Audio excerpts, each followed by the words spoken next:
ভোর হয়ে লাইনে তার ভার ফিরে সারে ছবি ফাপ কিচ্ছু নাই, বাড়িতে কেরাসিন তেলও নাই, মোমবাতিও নাই, অন্ধকার রাত মানে আধার রাত। আর কিন্তু আমি হবো, হ্যাঁ। তারপর আমার বাপের মাথায় টেনশন উঠে গেল, এ বাপরে কি করি কি করি কি করি কি করি। তখন আমার বাপ কি করলো জানিস, একটা লাঠি হাতে নিল, রাইতা বেলা কিন্তু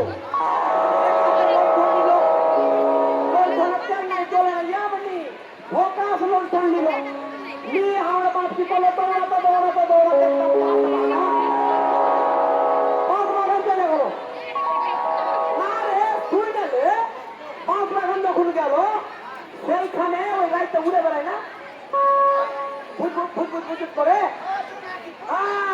ওইগুলো আমার বাপ ধরছে, একটা করে ধরছে, আর লোক ভিতরে ধরছে।